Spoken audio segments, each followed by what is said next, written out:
5 రాష్ట్రాల ఎన్నికల తర్వాత ప్రధాని మోదీ తెలంగాణ పర్యటనకు వస్తున్నారు. దీంతో సభ విజయవంతం కోసం ఎమ్మెల్యేలు భారీ ఎత్తున జన సమీకరణకు సన్నాహాలు చేస్తున్నారు. జిల్లాలకు వెళ్లి మీటింగ్లు పెట్టడమే కాదు, కరపత్రాలు పంచుతున్నారు, బైక్ ర్యాలీలో పాల్గొంటున్నారు. బెంగాల్ రాష్ట్రాన్ని కైవసం చేసుకున్న బీజేపీ తమ నెక్స్ట్ టార్గెట్ తెలంగాణ అని చెబుతోంది. అంతేకాదు, ఎన్నికల ఫలితాల తర్వాత ప్రధాని మోడీ తెలంగాణలో పర్యటించనున్నారు. పర్యటనను విజయవంతం చేయడం కోసం రాష్ట్ర బీజేపీ నేతలు శక్తి వంచన లేకుండా ప్రయత్నిస్తున్నారు. ఆదివారం ప్రధాని మోడీ రాష్ట్రానికి వస్తుండటంతో బీజేపీ నేతలు తెగ హడావిడి చేస్తున్నారు. గతంలో ఎన్నడూ లేనంతగా ప్రచారం చేస్తున్నారు. భారీ ఎత్తున జన సమీకరణకు సన్నాహాలు చేస్తున్నారు. ఈ మీటింగ్ కోసం అన్ని స్థాయి నేతలను అలర్ట్ చేసింది. నామ్కే వాస్తేగా ఉండే నేతలకు సైతం బాధ్యతలు అప్పగించింది. ఎంపీ, ఎమ్మెల్యేలకు కూడా టార్గెట్లు పెట్టింది. దీంతో ఆ పార్టీ నేతలు కాలికి బలపం కట్టుకుని తిరుగుతున్నారు. సోషల్ మీడియాలో ప్రచారం చేస్తున్నారు.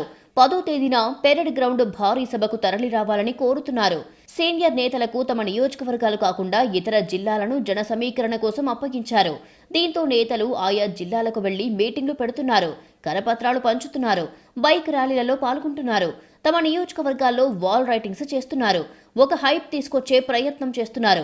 కేంద్ర మంత్రి కిషన్ రెడ్డి నారాయణగూడలో, తార్నాకలో రామచంద్రరావు రాశారు. మిగతా నేతలు తమ నియోజకవర్గాల్లో పాల్గొన్నారు. రఘునందన్ రావు ఖమ్మం, ధర్మపురి అరవింద్ హన్మకొండ, డీకే అరుణ హైదరాబాద్ సెంట్రల్ జిల్లా, బండి సంజయ్ మహంకాళి సికింద్రాబాద్లో తిరుగుతున్నారు. వారిని మనం స్వాగతం పలుకుతాము. మా ప్రయత్నము పెరేడ్ గ్రౌండ్స్ ఈ యొక్క బహిరంగ సభలో 2 లక్షల పైగా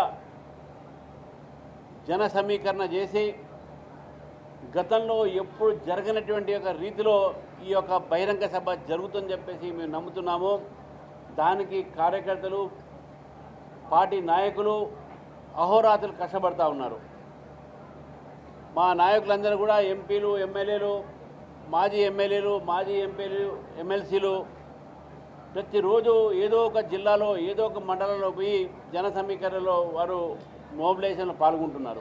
మోడీ సభ తెలంగాణ రాజకీయాల్లో మార్పుకు నాంది కాబోతోంది అని ఆ పార్టీ నేతలు చెబుతున్నారు. బెంగాల్ తర్వాత తమ టార్గెట్ తెలంగాణ అని స్పష్టం చేస్తున్నారు.